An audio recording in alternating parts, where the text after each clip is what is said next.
Love that theme music. Welcome back to On Texas Football. I'm Lifetime Longhorn Rod Davis. Pleased to be joined by fellow Lifetime Longhorn, the young prodigy CJ Vogel, and my good friend, the newest member of the On Texas Football family, my man Jeff Howe, joining us as well. Yeah, my daughter's out here running around in the backyard, so I'm distracted.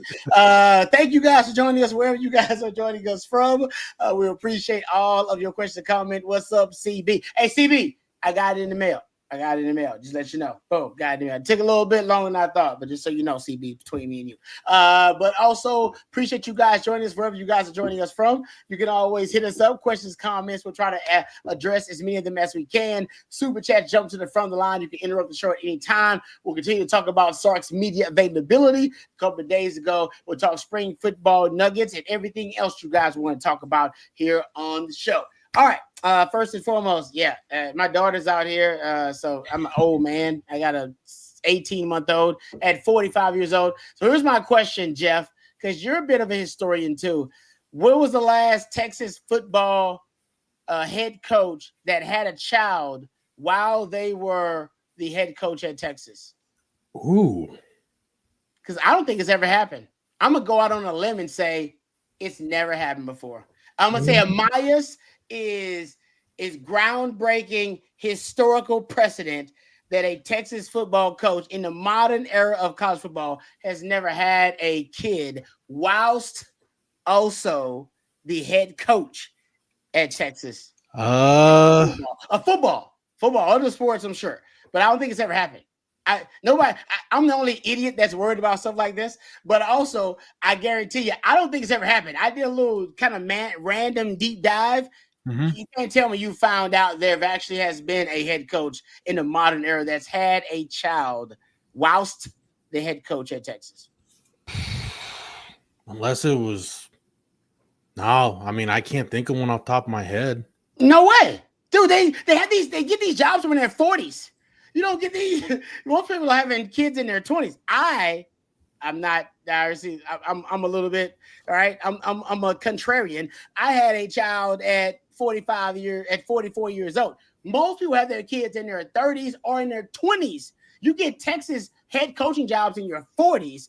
Most folks ain't having kids then. So I'm just saying, first time. There's nothing wrong with that, by the way. I love it. I think it's great. My point is, me and Sark on the same wavelength here. It just doesn't happen. Yeah. Trivia night question. Amias Sarkeesian will be the answer to that trivia question because I don't think it's ever happened. Another. Yeah, I don't think so, Rod. I don't. I'm just doing a quick Google search of it would have to be, if it happened, it would have to be pre-Coach Royal. It's pre-DKR, exactly. Yeah. Way back, like in the 20s, like in the 30s and the 20s or something. And I don't know who. Blair Cherry was Cherry was before DKR. You gotta go back in them Blair Cherry days or something like that. So that's all. I don't know Ed Price, Jack Chevney. I don't know. I gotta. Hey, that's a nice Jack Chevney. Hey, that's a random shout out right there. He got like 3. What did he coach for, like 3 years at Texas? Something like that. The only reason I remember Jack Chevney is Bill Little one time did somebody's got to remind me, what was the segment that Bill Little used to do on the radio broadcast? It was like Legendary Longhorn. It might have been Lifetime Longhorn Legend. I forget what it was, but he would do a profile that related to the game, and it was Texas Notre Dame. I think it was in '96, the game in Austin, and Bill Little did a profile on Jack Chevney. That's the only reason I remember Jack Chevney, because his coaching tenure at Texas wasn't all that memorable. I want to say it was like 3 years, something like that. Yeah. Sure. Anyway, but my point is, congratulations, Coach Sark, is what I'm trying to say. All right, in the way that Rod B can only say it. Like, I look at stats and trends. I don't think it's ever happened before. So I'm happy for Coach Sark. And it shows you that there's a kind of a new era of Texas football. I always say this, and don't get mad at me. All right, ever since our dear Edith Royal, the coaching, the first ladies of Texas football have gotten more and more hotter and attractive, and that's good. That's a good thing. All right, there you go. So it did. We're getting to the pinnacle with L'Oreal. She's a fashionista. That damn kid will be draped in Gucci and Fendi and all kind of nice stuff. That's beautiful. Nothing wrong with that. Beautiful. Yeah. Baby boomer. Yeah. I'm all for it. A little 40 acres apparel as well, so we'll see.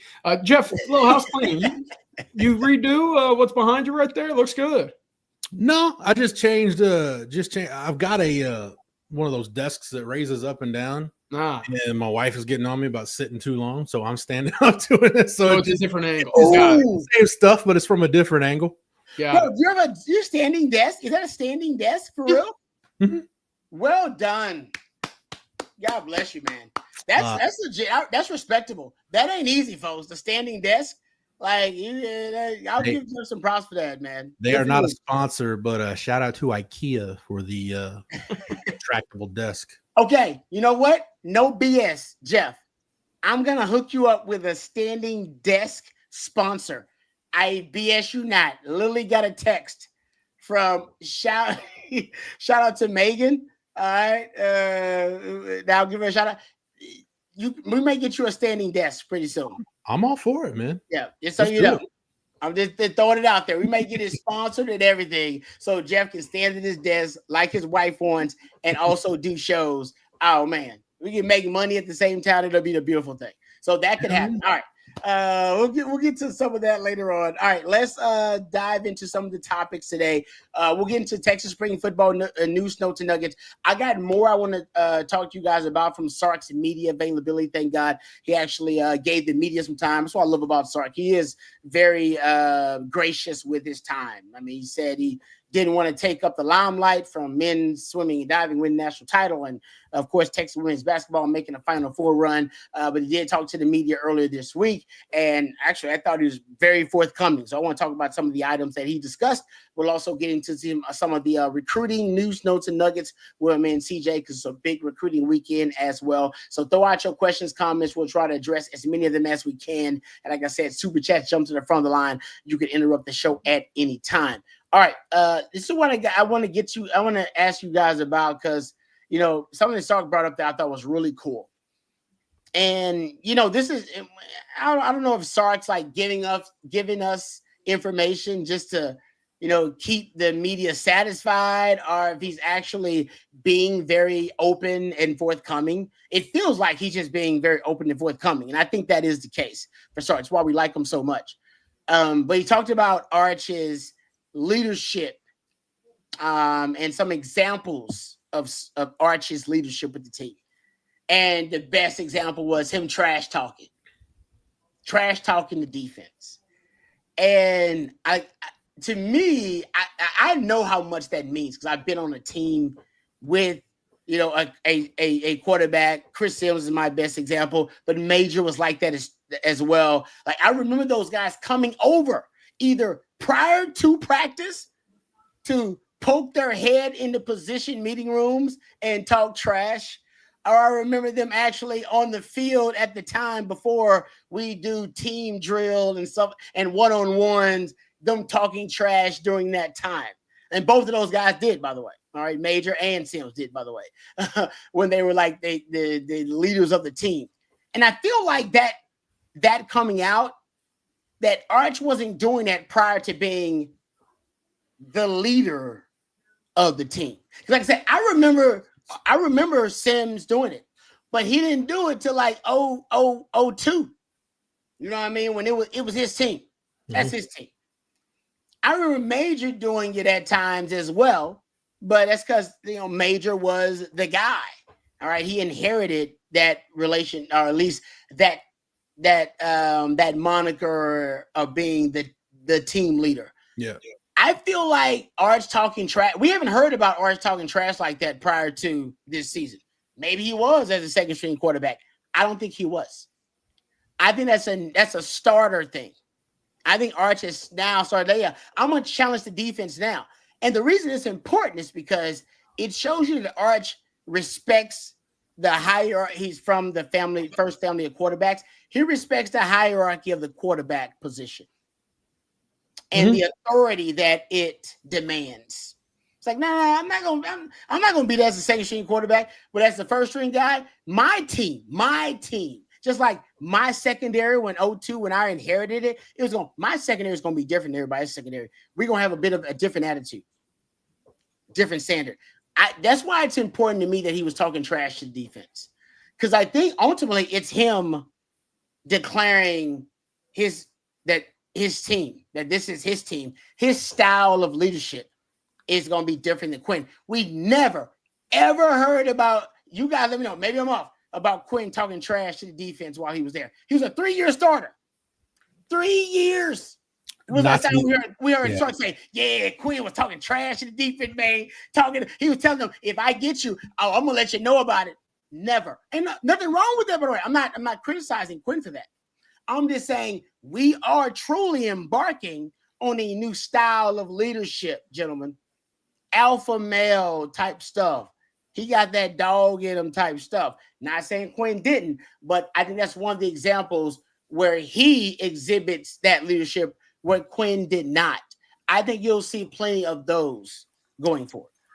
To me, Arch, Quinn, when Quinn was demonstrative, I think it's just a difference in personalities. Quinn was more even keel, didn't get too excited, didn't get down on himself. You never really saw a change in his body language. But when Quinn was demonstrative, you're like, oh, wow, this is really important to him, or this is a big moment. Like, you can feel it. I think for Arch, I've compared it. CJ's probably getting sick of me saying this because I feel like every show CJ and I have been on, I mentioned it, but I've said from the beginning, I feel like Arch's leadership was going to be closer to VY's leadership than any quarterback we've seen since, because there's just that natural swagger, that bravado, that confidence, Rob, that I think sometimes can border on cockiness.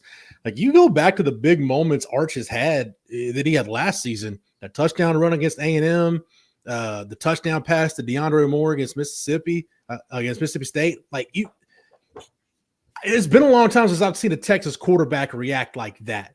Colt and Quinn, and to an extent Sam, were more business-like. Now, we saw Sam, as he got older, become a little more demonstrative, but we know he was the hellacious burning inferno around Sam was just, there was a lot to deal with while Sam Ehlinger was playing quarterback at Texas.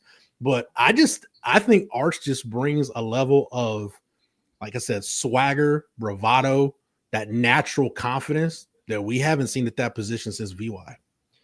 Yeah, and to piggyback off of that, Jeff, I mean, what you said, I think about all the time. When Quinn did outwardly show some emotion, it was like, whoa, all right, this means something, right? It was so rare that it was like, oh, what's going on? Like, I think back to that 4th and 2 against Arkansas to seal the deal. You see him get up, get the fist bump, right? That meant something to him. It came out after the Michigan game, but you saw him walk out of the tunnel and start screaming, we got this, we're going to, let's go, boys, whatever words were said. Point being, you didn't see that side out of him. And, yeah, he was even keel. He was, very flatlined when it came to his overall emotion, which is great, but sometimes – probably not. You probably like to have seen a little fired up sometimes, right? I look back to the second interception in the third quarter against Vanderbilt. Still a relatively close game.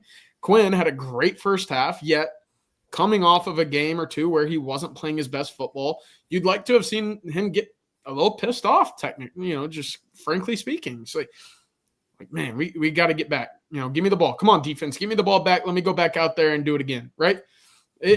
I think the offense feeds off of that. And I'm not saying the offense line would have played better. I'm not saying wide receivers would have caught the ball or running backs would have ran harder. But it does elevate the overall, just mindset of a team, right? And again, quarterback's your face, right? The quarterback is your guy that, he's the $1 million man in the NFL, and current day college football, he's the $1 million man as well. He is the face of your franchise. And if that's the way that your team looks at him, if that's the way the energy builds in the huddle or on the sideline, then yeah, it absolutely helps when your guy goes out there and shows that positivity, that, come on, boys, we rally together. Let's go do it.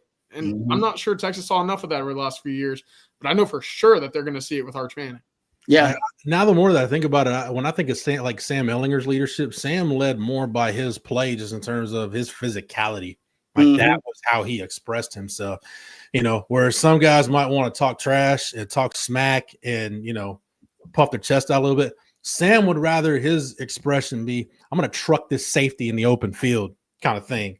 And I think it was more of a respect of the guys on the team saying, this dude is literally willing to put his body on the line for us.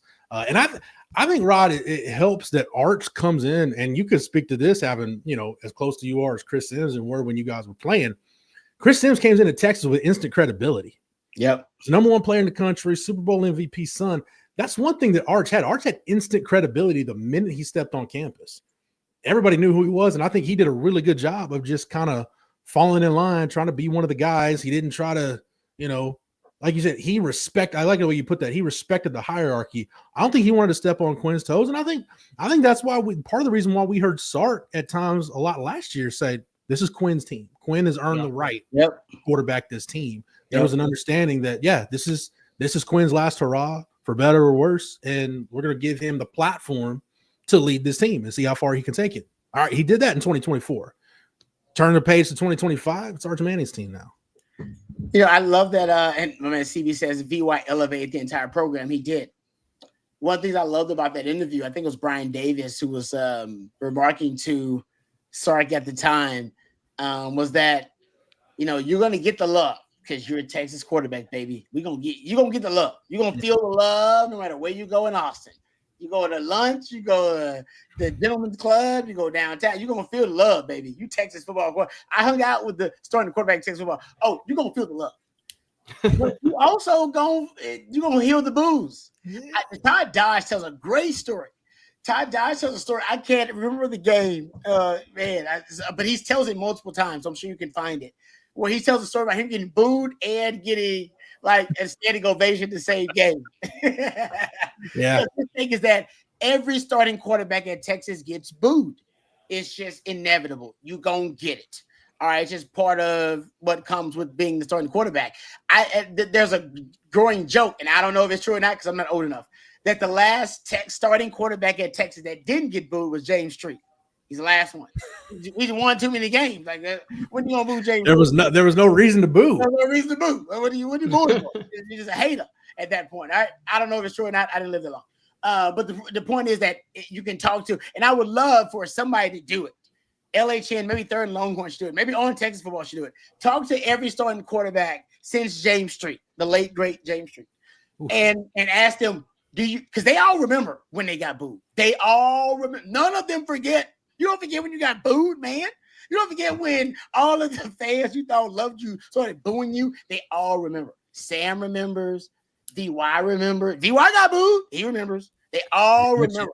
I bet you Colt remembers because I remember that 2007 game against Nebraska. Yeah. James Brown remembers. I would love for them to do a little montage. Interview all of them, find out, you remember when you got booed? And, I remember when I got booed. Oh, yeah, they booed it. Because that's just, we are Longhorn fans. It's the way we are. We're going to boo them. You're going to get booed.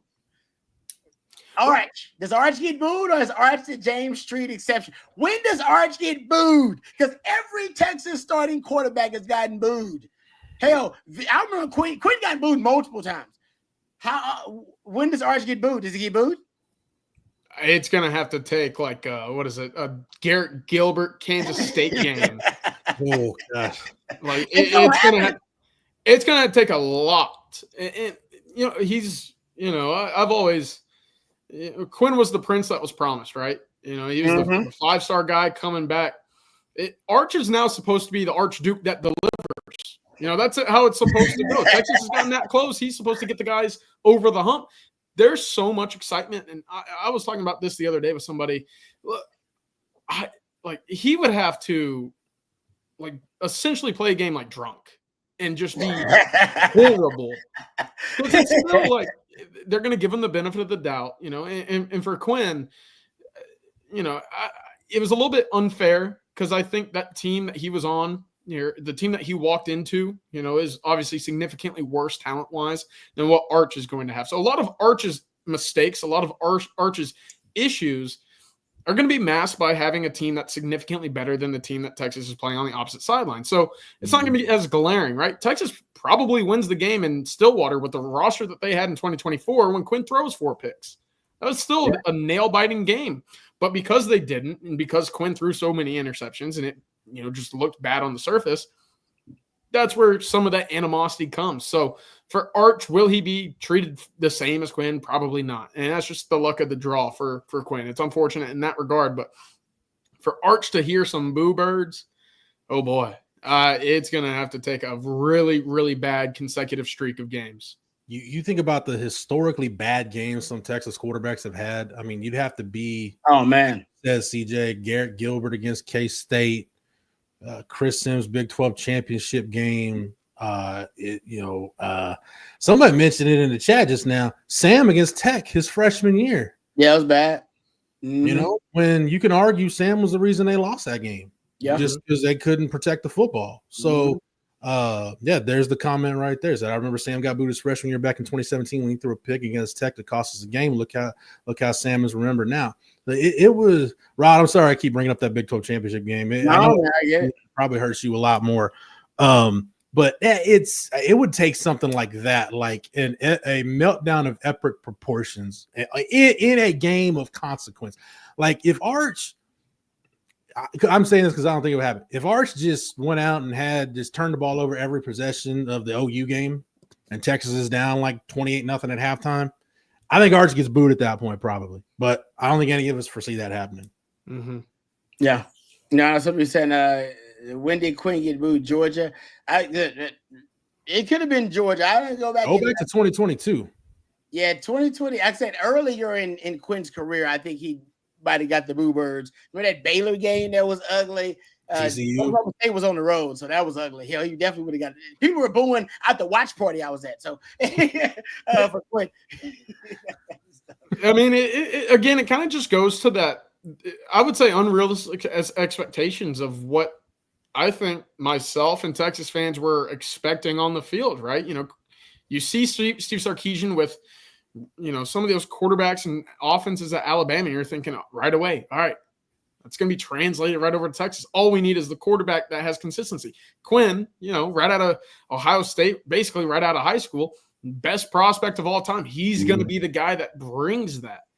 And it was some choppy waters, right? I'm not sure he ever played like that number one guy. We saw bits and pieces, right? The 2022 first quarter against Alabama. We saw the road against Michigan. But it was always a little tease, right? It was always, okay, you know, some of these throws, some of these drives, some of these possessions or quarters, I see the vision. I see what Texas could be, but it was never consistent, and it was never consistent early, which is what I think a lot of fans were not expecting. Yeah, I remember. Honestly, it is crazy now watching some of the draft analysis of Matthew Golden and Isaiah Bond. It's crazy. There's a lot of Quinn hate going on about Quinn just couldn't deliver the football, or Quinn couldn't handle pressure and couldn't get the ball to him down the field. But you're right. I mean, Quinn. Okay, do y'all remember the best Quinn played in y'all's opinion? Yeah, you just brought up one of them, CJ. The Alabama game? Oh, God. That Alabama game in 2022. I mean, everyone was like, oh, number one overall pick. You're going to be number one overall pick, man. Look at that. You see these throws he's making? And then it's like, you put, obviously more than one quarter of football together, 4 quarters, first lead opponents, overtime, and then you can kind of show the flaws. Was that to me, that's part of the problem with Quinn, is that we never saw a long stretch of that. Yeah. Well, we talked about the best 3-game stretch. It was like, yeah. Where were you exactly right? It was either one game or a quarter, or what was your best, like, just elongated stretch of elite play where you went, damn, man, that ain't nobody playing better than Quinn Ewers right now. Nobody in the country is playing the quarterback position better than that guy's playing it right now. It was only for like a game. And it never lasted longer than like a game to me. And that's what's going to be so interesting with his NFL career. You know, when he starts, if he starts, whatever it looks like for him, if he starts a season for a team, I would imagine he looks pretty good for the first 2 or 3 games until that big hit comes. And you see him get up holding something, until you see him report on the injury report, to lead a game. That's going to be what's interesting, because all of those injuries that we've talked about throughout his career at Texas happened relatively early in a season, right? Alabama game 2. Yeah. You go back. I mean, they just happened so quickly that as good as he looked early on to begin seasons, it was as quickly as it disappeared, essentially. So it's going to be interesting. And hopefully for Quinn's sake, he stays healthy. I think we're all rooting for that. But that's going to be something that I think he has to deal with until he's physically fit enough to deal with some of those big hits from, the Marcel Dariuses of the world, right? Yeah. He's going to be seeing a lot of them in the NFL. Oh man, why you gotta bring up Marcel Darius? Oh, that's still. Hey, come on now. You and Greg Davis make that same face when you make But honestly though, Rod, like those two games, the championship game against Bama and the Big 12 championship against Colorado, those are two games where you're watching and you're like, is this like a video game? Can I hit the reset button and we just start over? Like, it's like it's a nightmare. It's a nightmare. Yeah, it literally doesn't make sense. But like I said, like Quinn, there were times though, I remember watching myself thinking to myself, I haven't seen anybody play the position that well. And then, like I said, it wouldn't last though. It was fleeting. It was all everything with Quinn was fleeting. It was like only a matter of time before we saw the letdown from that play. And either that was an injury or an actual bad performance. Most of them is kind of an injury that derailed him and then led to inconsistent play. So he's just a mystery, man. He's just a truly a mystery. In the draft. I think the game, if I'm an NFL GM, or scratch that, if I'm a scout and I want to stand on the table for Quinn in the war room, the game I put on for my GM, my head coach, and my owner, I go to the Oklahoma game Quinn lost. Oklahoma game in 23. As bad as that start was, he had the interception with like a third play, second play, early on, freak interception with JT Sanders with a ball ricochet. In 2022, Quinn probably would have cratered at that point. He came back from that and would he complete like 27 of his last 29 passes? Yeah, no, it was back in the game. Damn near won the game. I would show that as, hey, this is the guy you're getting, right? He was awful to start.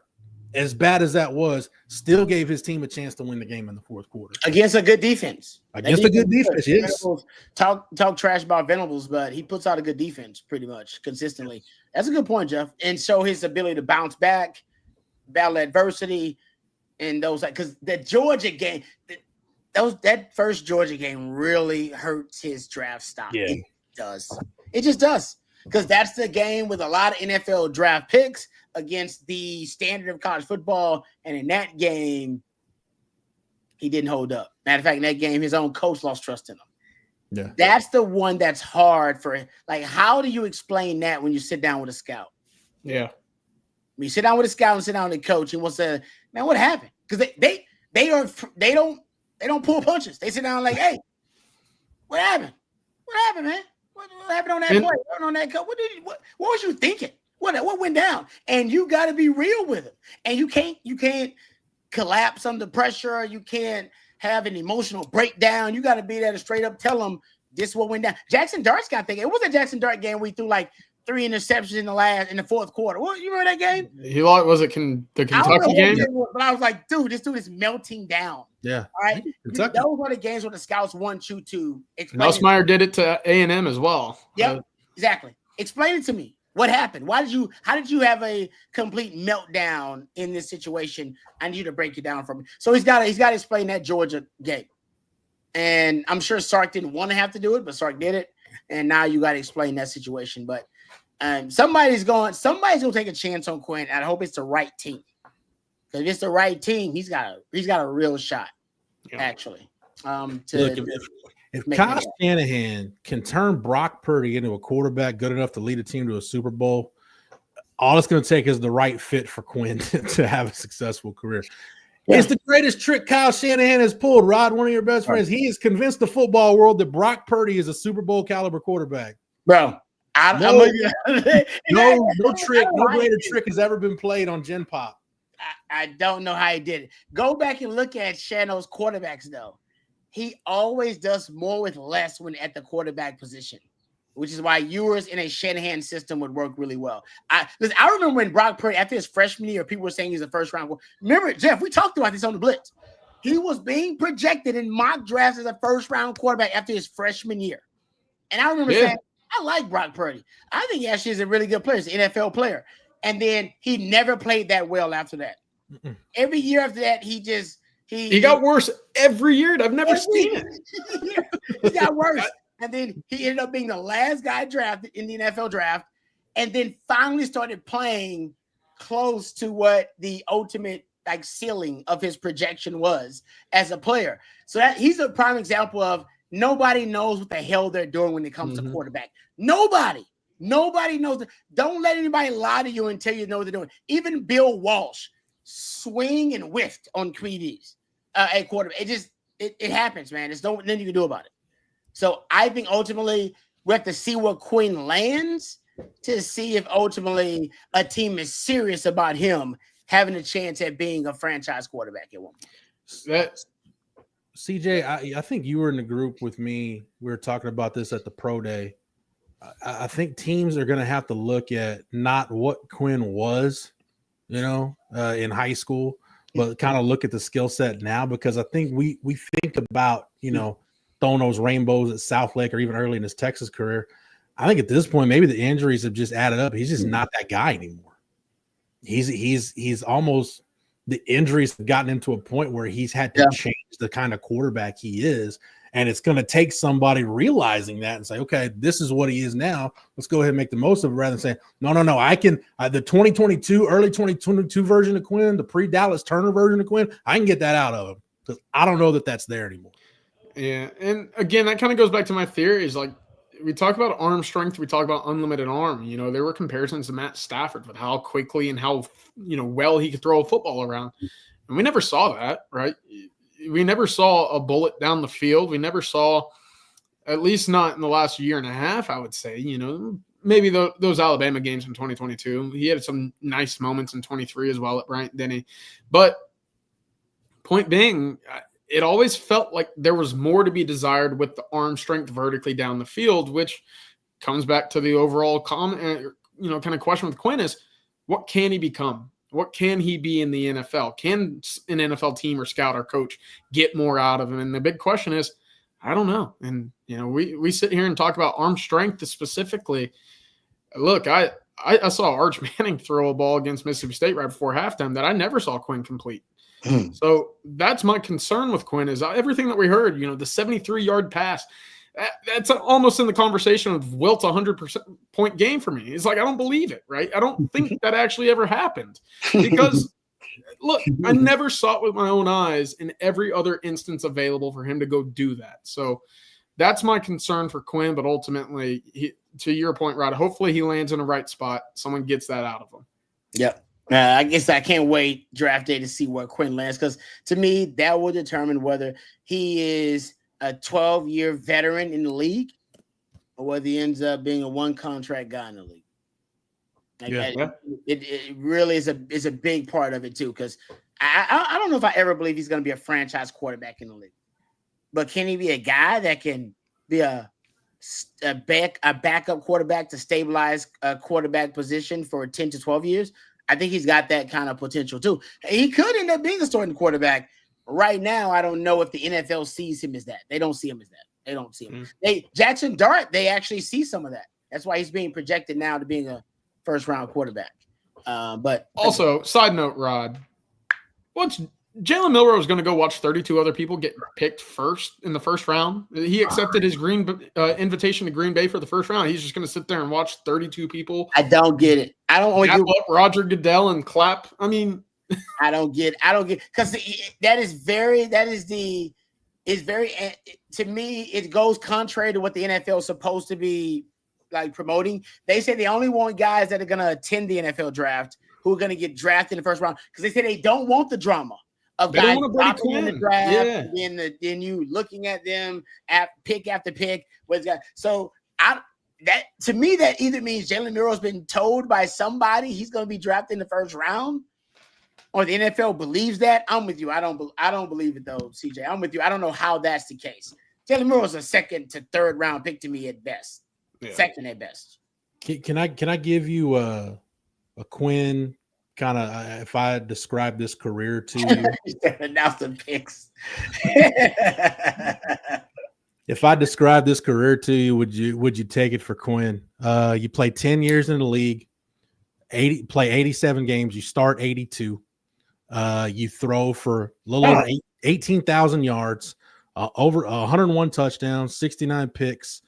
Basically, you play for 4 different teams 5 different teams. You start for all of them. Would you take that career? Yeah, for Quinn. Yeah, hell yeah.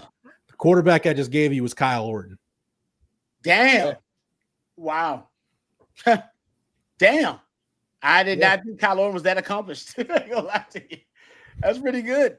That's a good NFL career to me. If at any point he makes the playoffs, he's going to stick around for 7, 8. I mean, that's basically the mark for a quarterback. You make the playoffs as the starting quarterback of a team. You just signed 5 years of your life to the NFL. Like it's like hitting a checkpoint, one of those racing games at like CC's, and you got like the quarterback of a clock or the clock of a quarterback is just going down, down, down. You make the playoffs, you hit a checkpoint. Now you get to race again for another 60 minutes. And the NFL, it's about 5 years.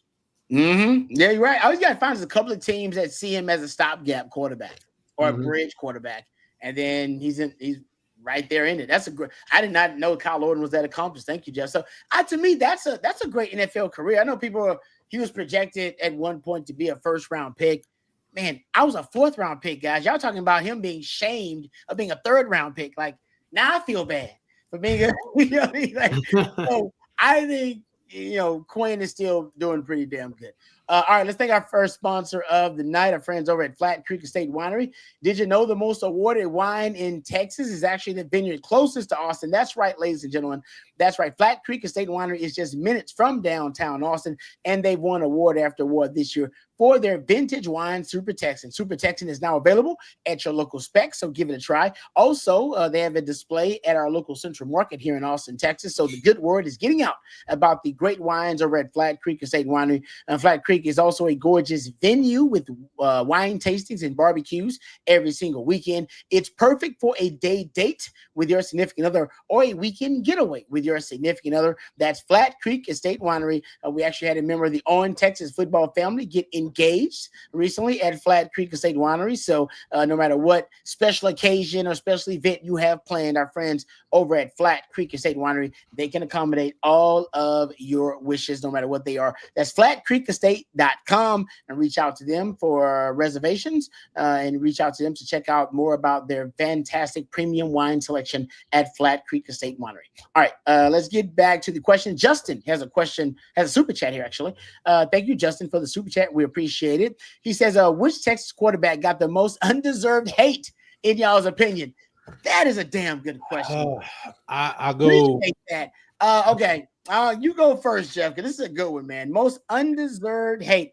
Which Texas starting quarterback got the most, in your opinion? Right or wrong, people might not like my answer. Probably Donnie Little. Oh, that's good. That's good. Yeah, probably Donnie Little. Lines, yeah. Yeah. Was he the first black starting quarterback, right? Yeah. Yeah, man.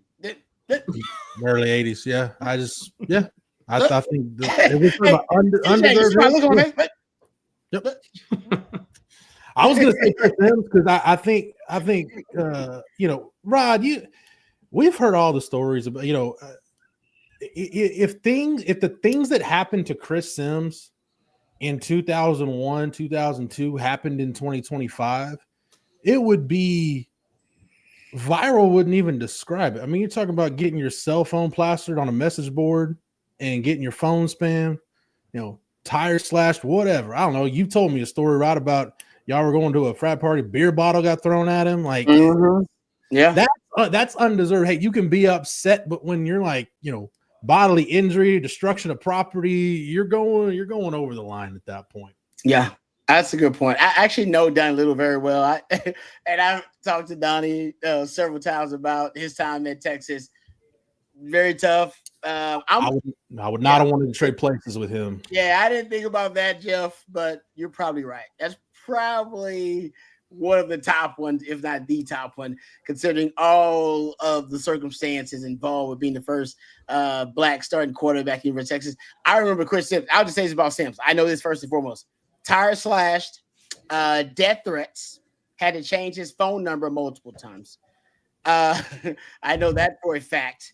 And actually, yes, when going out, whether going out downtown or going out to a party, several times me and my boys had to essentially we had to fight for the respect of Sims because people were either disrespecting him, throwing stuff at him, or they decided they want to,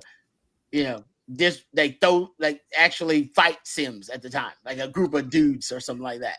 Like I'm not none against. I love Texas fans, but I would personally, I never saw anything like Chris Sims's the anti-Sims hatred that was on the 40 acres. It was crazy. It's so weird too, because a lot of that was, I don't think it was anti-Chris Sims as much as a big portion of the fan base just thought Major got a raw deal. I get it.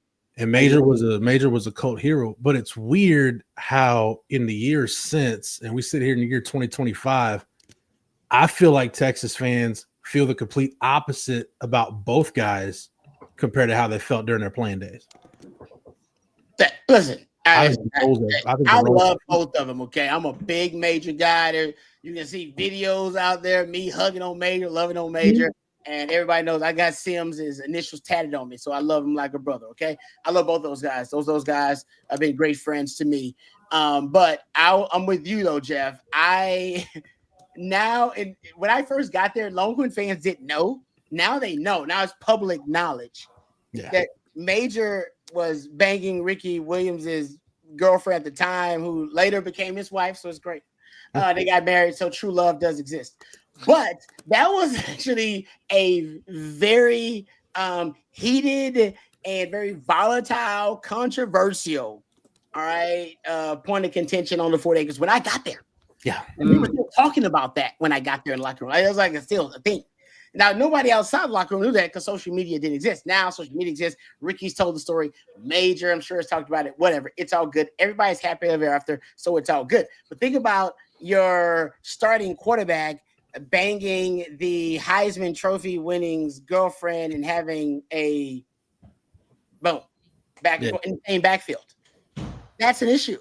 So my point is, if you're talking about great teammates, talk about handoffs, huh?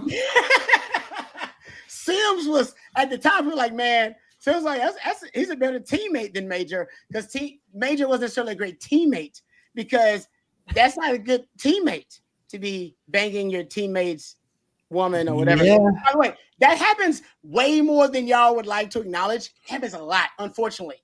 Like the women end up revolving around the same groups and the same.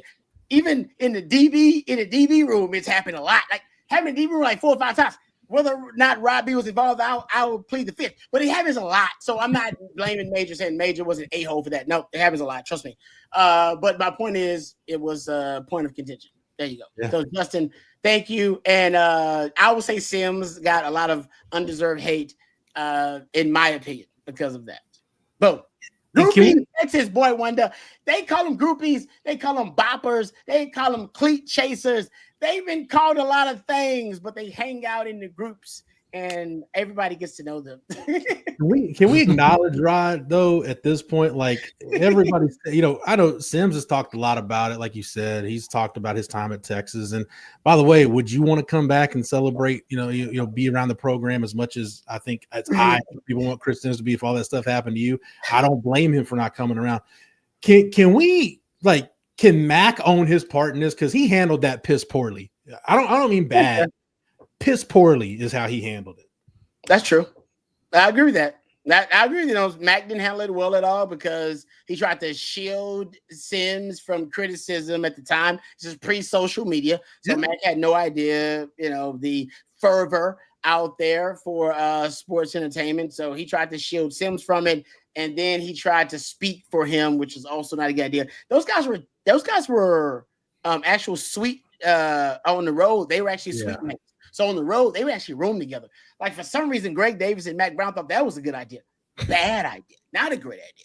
Right? Like it was just, I don't know. It was you're right. The way they handled it just did not make sense at all. That was one of the very few things I think Mac, if you asked him in a one-on-one situation with nobody else around, he'd tell you, I regret the way I handled that one. I probably should handle it a little bit different. But I will tell you this. I don't know if because listen, they flipped Sims at the last minute. Sims was a Tennessee commitment. He was not coming to Texas, a Tennessee commitment.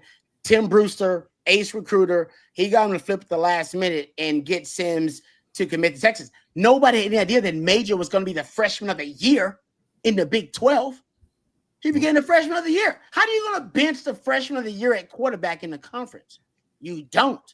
Sims didn't come, though, to ride the pine. This is prior to the transfer portal era. So he was coming to Texas to play, and then you already had the freshman of the year coming back in Major upright.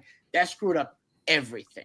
So it's just, I think Mac didn't see it coming. I think Mac underestimated Major, which we all did.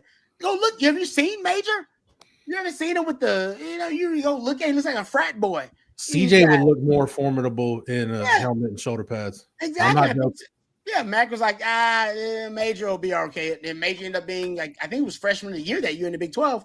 And then he underestimated how much the Longhorn fans loved Major for that, for the way he kind of not saved the program, but the way he salvaged that season with Ricky and everything. And then from then on, we recognized how it went. So helps having a great name. For anybody that didn't watch Major Applewhite play, CJ, you remember that shirtless picture of Mac Jones in the Alabama locker room after they won the national championship game, where he's just kind of pudgy, he's got a dad bod. Oh God, maybe kind of like that, but looks like a little kid trying to put on a football helmet, like 3 sizes too big. He really was, man. I love Major. Major's great, but it didn't look right. Like Major didn't look like he belonged. But damn, he played like he belonged. Everybody saw that. All right, let's move on. Let's thank our friends at South Point before we move on here. Our friends over at South Point Dodge, and we appreciate them for all of their support on Texas football. Texas football fans, you can score an easy extra point this season when you get to the point with our friends over at South Point Dodge. They have over 600 vehicles in stock right now. 600, folks, right now, including a new 2025 Jeep Wrangler. You can get the real deal today and drive away in the Jeep Wrangler, a vehicle built for adventure. Plus, you can get employee incentive pricing. That's right. You pay exactly what the employees pay over at South Point Dodge. Nobody's offering you a deal like this. I actually know some of the employees over there at South Point Dodge. All right. And they can't believe you're getting this deal over at South Point Dodge. So you get the employee discount right now at southpointdodge.com. So go over and check out their exclusive inventory off of I-35 in South Austin, or you can go online at southpointdodge.com. Get to the point at South Point Dodge. And like they call it employee incentive pricing, but hey, I'll tell you right now, you get the employee discount from our friends over at South Point Dodge. You cannot beat that. Check out that brand new Jeep Wrangler, 2025 Jeep Wrangler, and you get the real deal today and drive away in the Jeep Wrangler, a vehicle built for adventure. That's southpointdodge.com. Austin's automotive everything at southpointdodge.com. All right. Someone says, we don't say former Longhorns suck. You're damn right we don't say that. Former Longhorns don't suck. They just made mistakes. It's all good. All right. All right. Guys, I got to go ahead. I got to bail, but yeah, I will be Rod and I, we recorded Football Theory earlier today. So Football Theory will be posted tomorrow. And then I'll be on Coffee and Football on Friday. So that's what I'll be doing on the channel in the next couple of days. All right. Thank you, Jeff. We appreciate it, brother. Right. We'll close it out without you. Thank you. Appreciate it, Jeff. All right. We'll go about 15 more minutes here without Jeff. Answer a few more questions on you guys got for us. Someone says here, how about this one from Static Sound? Says, who will have a better season, Arch or Mateer? I'm assuming you're the Oklahoma quarterback transferring from Washington State. He's mobile. I'll say this, by the way. I think Ben Arbuckle is the offensive coordinator they're bringing on from Washington State. I like the methodology, because the methodology is basically they're going to try to do exactly what they did when they had Dylan Gabriel come into the offense, and then basically kind of unite him with a system he's familiar with and that he knows already. Same thing with John Mateer and Ben Arbuckle. Both of them are coming from Washington State, coming together. So I do think the offense will be a lot better. I don't know how much better, but they were one of the worst offenses in the modern era for Oklahoma in 2024. So they'll be much better. Actually, I like him because he can move around. He's a dual threat as well. I think Oklahoma actually may have one of the better quarterbacks in the SEC with John Mateer, Static Sound. I think from what I've watched on him, he looks pretty good. Like, I think he's actually very proficient in that system. Now Texas may make him look make him look mediocre. But I think overall, look at the season, I think he'll actually be one of the better quarterbacks in SEC. Just my prediction. Yeah, I mean, moment of truth, right? Moment of truth. Let's be honest here. The wide receiving issues, the injuries that Oklahoma faced last year, I don't think there's a team in the country that would have been able to sustain, a competent offense throughout. What was it at a time? 5 of the top 6 leading receivers were sidelined for like games or weeks at a time. It was something like I'd never seen. I know Texas had its injury issue at running back, right, with 3 guys getting out for the year. Look, they had maybe 4, 5, or 6 guys miss at least, if not all, of half of the season. So it's hard to get worse than they were last year. Now, their issues offensively stemmed beyond just wide receiver, right? They didn't have a great offensive line. In turn, they didn't have a great running game, and they didn't trust the freshman quarterback that they thought won the job or thought was a good idea to hand the reins. Obviously, we saw it in Dallas last year, Rod. They didn't trust him to do more than roll out and see if he can just scramble for a few yards. That playbook that they deployed with Michael Hawkins, it was bare. It was bleak. They didn't do a whole lot to give Texas's defense much to think about. But back to this question, John Mateer is going to be an issue. He is a good football player. And knowing that he's already been through this system and it's all just about getting the rest of the team acclimated with the verbiage, with the calls, with the hand signs, with the adjustments, with the audibles, could take some time, but they've been at it, about 4 months now since he got to campus. They're going to have a good, competent offense. Will it be elite? We'll have to wait and see what kind of weapons are around him, whether or not Beanball can get that offensive line ready to roll. But point being, I'm not taking John Mateer over Arch Manning. Don't even think for a second for 1 second that I'm taking John Mateer over what Arch Manning has already showed us, what Arch Manning projects to be with this offense. I think we're going to be seeing some big time numbers put up next year. I do too, actually. There are a few things that are giving me a lot of confidence about Arch's first year as a full-time starter. He's been in the system for 3, this will be a 3rd year, like at least knowing the system. Yeah. Sark's system, aside from the quarterbacks who have been able to, obviously, throw in the system and be showcased in the system.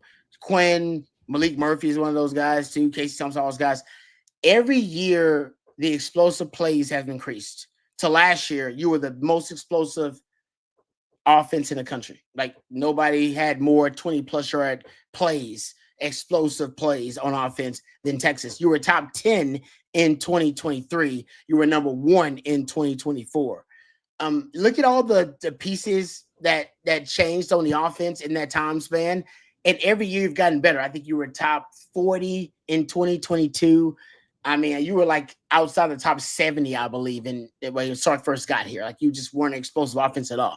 So Sark's offense itself is explosive. Like, aside from the pieces that you implement and weaponize, his offense, the philosophy itself, conceptually, it's explosive. Then you add Arch Manning's dual threat ability, which Sark has not had since he's been here. He hadn't had a quarterback that can run like Arch. So you'll have that. And then you'll have the deep threat of the vertical passing game, which we know wasn't Quinn's strength. So you'll have a deep vertical passing game, something you didn't have in that offense proficiently when Quinn was there as the starting quarterback. So I think you'll just add more. I think you'll have the intermediate RPO game, the play action pass game, the passing game to the running backs. You'll still have that very high efficiency passing game, which is what Sark calls the easy completions. You'll have those. I think now you're going to get more of the vertical game added in the offense. I think you're still going to be a top 10 most explosive offense in the country with Arch. I think it'll be a different type of explosivity. And I think ultimately it'll be, for Sark, it'll be more vertically inclined. It'll be something with those deep passes down the field, not just the yak yardage. So I actually think the offense is going to be just as explosive next year. Daniel says, I'm taking Arch Manning over my own ability to pour a glass of milk. I feel very confident in Arch in year 3. Well said. 3. That's kind of how I feel like. I feel like he's going to have growing pains, CJ, but I feel like they'll be minimized. And I don't think we'll have a full-on meltdown at times like we had with Quinn, because Quinn, I think, had a different kind of football makeup. I think Quinn's game didn't allow for the maybe the nuance of Arch Manning's game. He doesn't have as many layers to his passing game as a guy like Arch does, which will allow you to open up the entire offense a little bit more, especially with the quarterback run game too, if all else fails. So I don't know. I'm confident too, and maybe it's just me being, maybe me being a little bit ignorant, maybe me just being a little bit optimistic. I do think Arch is going to open up the offense to be a little bit more explosive than it was under Quinn. Yeah. And again, it's going to be really interesting with Arch.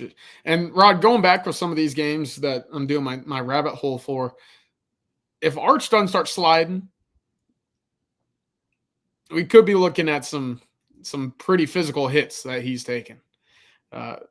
Look, we talked about the Ohio State game. We talked about him getting lit up on the sideline against Texas A&M. He did so again against Mississippi State when he was out the one. I know that he's going to use his legs more than what we've probably seen in quite a while. He took some big hits in 2024. That's my concern right now. But I don't want to take that out of his game. Just be cognizant of where he is on the field, who's around him, and not always stretch into the home run play. I know he did that a few times. Oh, yeah.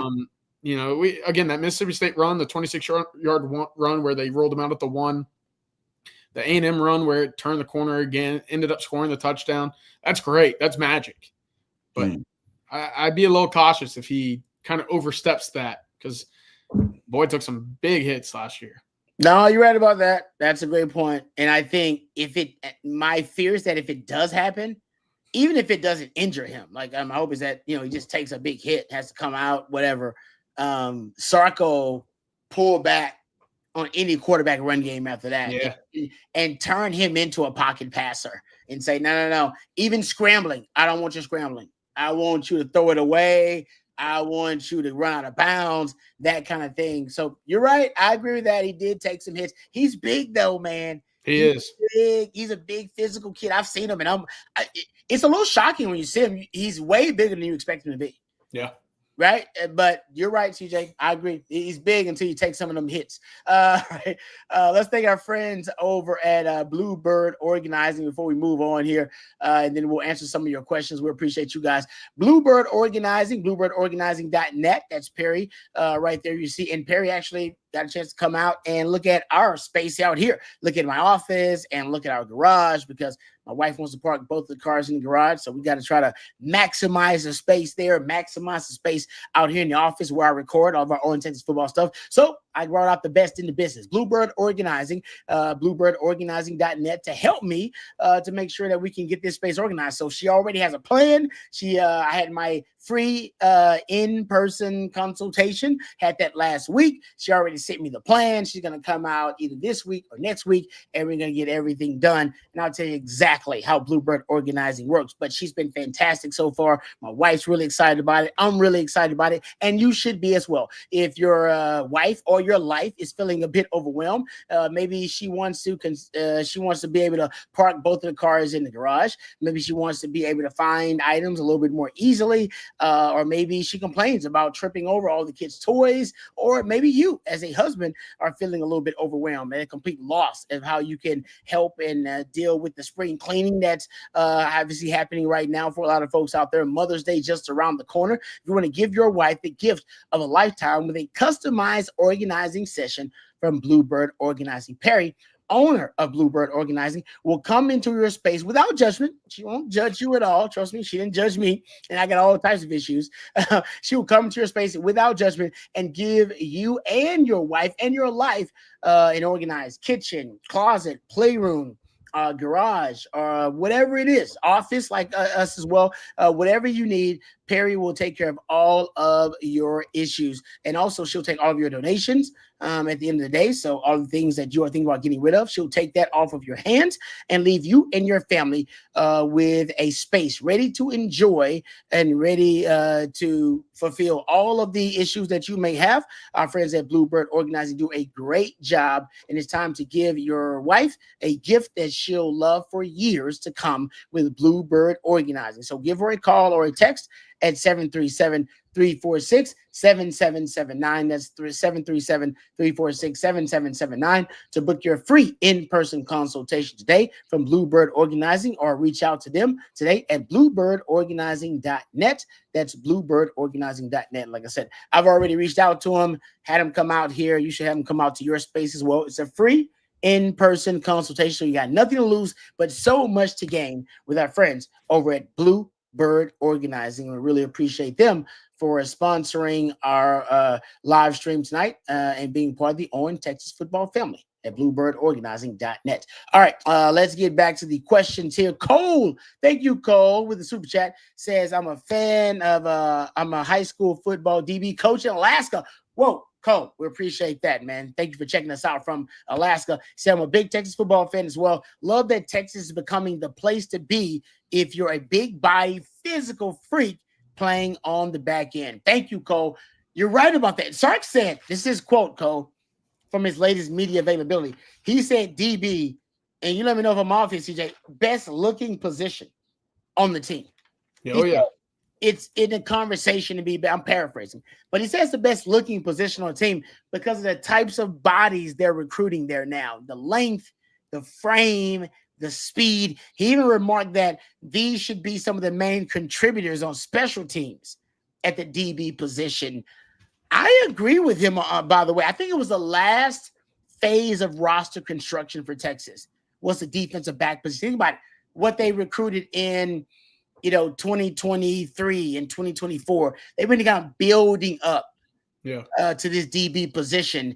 And I think ultimately now they finally have. They had him at edge. They had him at linebacker. Now they're finally getting the DBs and the bodies and the physical metrics they would like at the DB position overall. And I think he's right. I think in just terms of looking at the overall body styles, this may be one of the best looking positions you've seen at Texas in a while. Yeah, the size, the length, the speed. That, I mean, put that all together and you just basically described what this room looks like. And to your point, Rod, Texas had always recruited receivers. They've always recruited defensive backs. But you could tell there's an emphasis on getting the guys in the trenches, right? And Texas did that over the last few years. Now you're seeing a different emphasis when it comes to who Texas is targeting at cornerback, what kind of bodies they're recruiting at safety. You look at Zealous Hicks at 6'2", 195. You look at Jonah Williams at 6'3", 220. I mean, just freaky bodies, right? And, of course, this all started. You got a big win with Manny Muhammad in recruiting. You got a bigger win with Derek Williams in recruiting. So it all starts with that, and then you start to see the snowball roll and get bigger. And then you start landing 5-star guys like Cade Phillips, guys who were originally going to go out of state, but they saw the product on the field. They saw the development. You saw Jade Barron win a Thorpe, and they said, wait, I'm about 2.5 hours from here, right? I'll just stay home. Yep. Go be developed, go see the field, and my parents can come see me every single weekend. So Texas right now, that defensive back room at cornerback specifically, it's looking really good. Yeah, actually, Cole, I was looking at, because I think the defense has gone through these transmogrifications, right? Initially, when they first got in 2021, they needed to basically renovate everything. Everything needed an overhaul. Coverage, pressure, run defense, everything. And the number one thing they focused on was run defense. We got to fix the run defense. And they did. It was the first thing they fixed. In 2023, Texas had one of the best run defenses in the country. And I think after they fixed the run defense, they focused on specific situational awareness. Third down, red zone, just being in situational, right, defenses. And they got really good there too. Third down, they're really good and one of the best in the country. Red zone, they're really good, one of the best in the country. And then they went to try to solve coverage, all right? Because they figured fundamentally we figured out how to coach stopping the run. And they decided to focus on pressure, and they were good at creating pressure. The problem was they didn't convert that pressure in 2023 into splash plays or sacks. They were one of the top 10 teams in pressure, but they didn't get anything out of it. They were one of the teams, I would say one of the least effective teams in converting pressures to sacks and splash plays. So that's what they figured out last year. The pressure all converted. Splash plays, sacks, forced fumbles, interceptions. Boom, they got that. And I think now they figured out, all right, our pressure now actually matters. We can convert our pressure into splash plays. We got to figure out now how to fix the coverage. Now, the coverage is good. The coverage isn't bad at all. But they play mostly match zone coverage, which makes them a very predictable defense. Not a problem if you're facing average to above average quarterbacks. But when you face quarterbacks who are slightly above average to good to great, and you're predictable and you don't blitz, you don't play man, and you don't play press, well, good quarterbacks figure makes my job a whole lot easier. I know you're not playing man. I know you're not blitzing. I know you're not playing press. All right. I know exactly what you're going to do. Yeah. I just got to figure out exactly how we can manipulate that coverage. So I think Texas' next step is, I've talked about it, man coverage. They're going to play more man coverage to give them more fastballs to throw at different offenses. And multiplicity is the last phase. So they're working on the man phase right now. They're going to play more man coverage. They played probably 15 to 20% man coverage last year. Guarantee next year it'll be 25 to 30%. I'm hoping so. Yeah, it'll be like a third. I guarantee it'll be a third of coverage. But the problem is that still doesn't make them an elite defense. I think what they believe is going to make them an elite defense is being able to confuse really good quarterbacks. And the way you do that is you make your defensive personnel harder to identify. Sark literally brought that up, CJ, in the media availability. He said, word for word, moving Trey Moore around is because it's gonna make the identifiers tougher on offenses. Yeah. Is he a defensive end? Is he a Sam? Is he a Will? Is he playing middle? What the hell is he doing? Guys, you may think it's a small thing before a quarterback trying to set the pass protection for an offensive line. That can be the difference between winning and losing. That can be the difference between him being sacked and a negative play and a big explosive pass play. Yeah. And I think that's where Texas is right now, CJ. They want to weaponize multiplicity. That's the last phase to me of PK's roster building or his kind of roster development is we want multiple players to play multiple positions down to down. And if you look at it now, go look at every level. There's a guy that can play multiple positions on every level of the defense. Linebacker, D-line, secondary. If you're a quarterback, going against the Texas defense is hell right now because you never know who's going to be playing what and at what level. Yeah. On top of that, Rod, I don't know if we'll talk about it tomorrow on the winning drive, but PFF saying Texas has a top 10 player in the country at every level of the defense. Yep. Not only do you not know where it's coming from, but it's coming quick, right? Because these guys are really good at football and know how to make plays. So it's going to be hell for opposing offenses next year, and I'm all for it because, look, Texas fans have waited for a good defense. You had the makings of it in 2023. You had an elite defense in 24. A lot of those pieces that made it so elite are returning for 2025. Now you got a really exciting offense once again. Let's see what they do. Yep. And when they were asked about Trey Moore, he brought up Anthony Hill unsolicited. He was talking about position flex. He said, yeah, and Anthony Hill's one of those guys too. I'm telling you, Anthony Hill should have double-digit sacks this year. And he's only going to be able to do that if he's rushing off the edge. And that means you got to manipulate a lot of different scenarios for him to rush off the edge, which means on second and long, potentially sometimes. where you know it's a passing situation, you need to put him on the edge. And maybe that means bringing a Trey Moore back off the off-ball linebacker. Or maybe that means twisting stunts from the second level with a Trey Moore and Anthony Hill. I can't wait. The fact that he's basically acknowledging we are not going to cross-train Trey Moore and waste him. We are weaponizing him. We are finding ways to manipulate and engineer matchup advantages for him. That's the difference, guys. Oh, it's going – like I said, that made me feel a whole lot better. I was worried they were wasting his talent. He's your third best natural pass rusher. You can't waste him. They will. Yeah, they will not. Colt, what you doing, man? Colt, did you got homework to do or something? Colt, hey, I was told Colt learned how to hit again. Come on. That's big time. What we got the batting average, Colt? What we got going on here, man? And did you get hopefully it's higher than that dollar amount. Did you get somebody's approval to be able to donate that? Thank you, Colt. We appreciate your kindness, sir, brother. James McDaniel says, Agent Zero, baby. My favorite cowboy at their point. Yeah, I hear DeMarvion Overshown's getting number 0 again. Well, Rod, did you ever hear the reason why he didn't get it originally? Yeah, because of the damn mascot.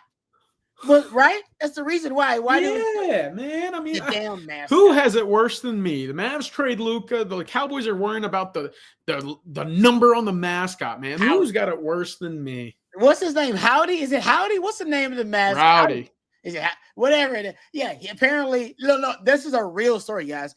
Jerry Jones was conflicted because the number 0 was reserved for the mascot, and one of his best young players wanted that number. And Jerry's like, I don't know about that. You got to prove it to me. And I guess Overshow approved it, so he gets Agent 0. Now he gets the number 0. So good for him. It's crazy, man. The Cowboy, that's great drama right there. Only Jerry Jones having some type of dramatic event happening between his mascot and one of his best young players. There you go. All right. Appreciate that. Did CJ? What is this, Matthew? Oh, what's the score of the game? Luka's got 39. Who's winning? Who's winning? Lakers are up by like 7, I think. Fourth quarter? They're entering. Yeah. All right. Yeah, there you go. I mean, I don't know.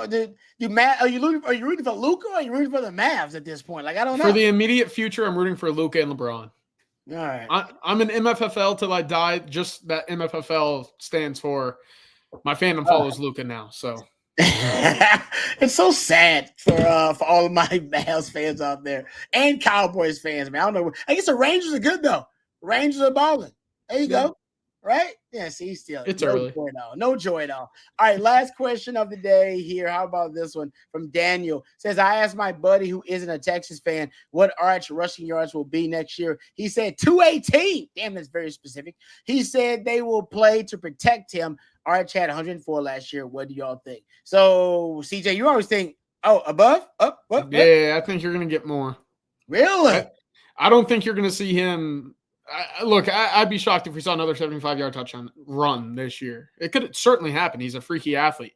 Point being, they're going to try to control him, contain him, but he's just too good. You get him outside the pocket right, he could just take off and turn what could be a 6-yard run into about 12 to a 15 to 20, right? We saw that multiple times this year. I mentioned it already. The run against Mississippi State, 26-yard scamper to the pylon, the 16-yard touchdown against A&M. Look, these are all designed, and towards the back half of the year, it was known when Arch was in the game, they were going to run some sort of read option, a keep, some power. You know, it was very evident towards the back half, and yet it worked, right? So I'm thinking 375, 400 is kind of that range for me. He's just that dynamic of an athlete. And all it takes is one zone read, and he's popped another one for, a good quarter of that. No, I'm with you. I don't know how. Listen, Sark describes his offense as an RPO-based passing game. So if he's going to run RPOs, like, is he going to run more RPOs with Arch than he did with Quinn? Because if he does run more RPOs with Arch than Quinn, now, Art's going to have more opportunities to run the football. We know with Quinn, he was pretty much told, don't keep it, all right? Even if the defensive end decides to crash down, you hand the football off. With Arch, I wonder if the zone read, he'll decide at times to actually read it. And how many times we see defensive end crash down and Arch decide to keep the football. So that alone will add to it. I think the scrambles will increase. So the scramble rate will go higher because he's a better scrambler. So the scramble rates will go up. RPO runs from the quarterback will go up.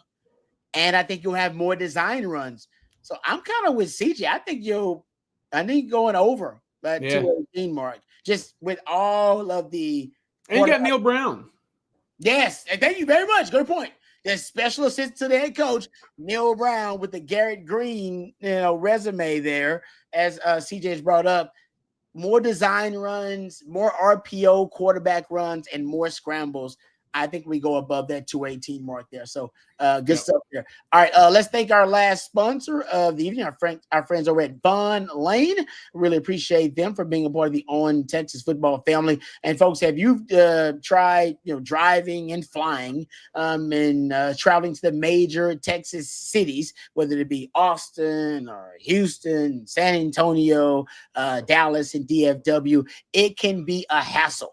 All right, we all know that flying is a hassle. Security lines, packed gates, delayed flights, all for a 8-hour flight. All the ridiculous prices of airport food and all the airport items. But that can be very stressful, as we know. Driving also can be extremely stressful. If you ever tried that same day round trip between Dallas and Austin, or Dallas and Houston, or Houston and Austin, that's hours of lost productivity, emails piling up, calls going unanswered, and all for work left undone while you're focusing on the road with traffic jams. Why waste the day when you can stay connected and productive with Vaughn Lane? Vaughn Lane changes everything. It's luxury regional bus travel, what some call, I'm included here, a private jet on wheels, folks. You'll sink into a plush leather seat with a leg rest. You'll stay connected with complimentary Wi-Fi, also complimentary snacks and drinks on every trip. Also, you'll enjoy delicious meals on select departures. If you need to freshen up, they have hot towel service. They have eye masks and pillows and blankets so you can stay cozy and relax. The Vaughn Lane team takes care of everything and every detail so you can sit back, relax, and unwind with Vaughn Lane. If you're planning a special trip, maybe it's a guy's trip or a gal's trip or a bachelorette or a bachelor party, football game, concert, or special event, you can charter your own Vaughn Lane coach for the ultimate group experience. Vaughn Lane is first-class travel without the hassle. See for yourself. Visit VaughnLane.com. That's VONLANE.com